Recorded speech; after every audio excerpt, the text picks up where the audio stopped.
Hi, I'm Jimmy Boudreau.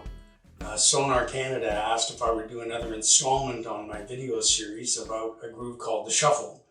In the past, I demonstrated a kind of generic all-purpose blues shuffle, and it sounded like this.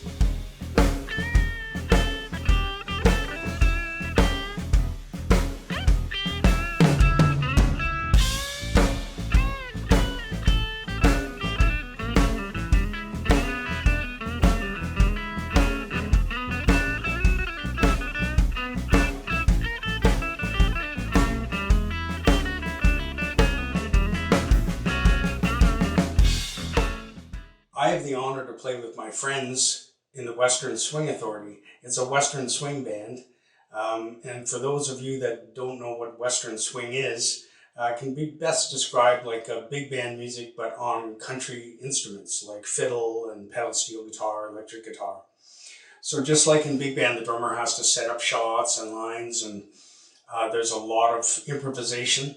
But more importantly to this video, there's a lot of shuffles and swings. And the shuffle that I play with the Western Swing Band is a little different than the shuffle that I play when I'm playing with blues bands.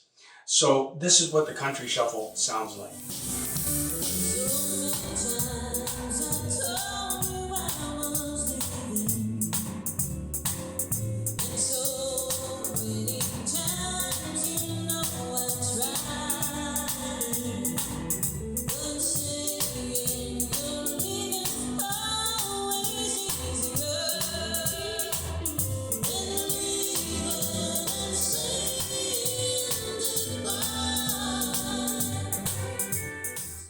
Okay, so first I'd like to talk about what I changed. It's not a lot, really. In the blues shuffle, both hands were playing the same thing, a bar of rolled eighth notes with heavy accents on 2 and 4. The bass drum is playing quarter notes, and the hi-hat playing 2 and 4 as well with the foot. In the country shuffle, I'm just playing a bar of rolled eighth notes, but instead of on the ride with the right hand, I'm playing it now predominantly on the hi-hat. The left hand is playing just 2 and 4 cross sticks on the snare drum. Bass drum's doing the same thing, quarter note walking, quarter note bass drums. That's what I changed. But now I'd like to talk about why I changed it. And rule number 1 with any performance, it's all about the song. So what else is happening on stage by being played by other musicians in the band is going to hint toward what I should play. For example, the bass guitar is playing a walking bass line or quarter notes. So that's why I'm playing quarter notes on the bass drum to support the bass guitar. Second of all, this rolling eighth note pattern that I'm playing on the hi-hat, that complements what the guitar and the fiddles are sometimes doing. They're hitting this upstroke, and that's what gives the song its shuffle.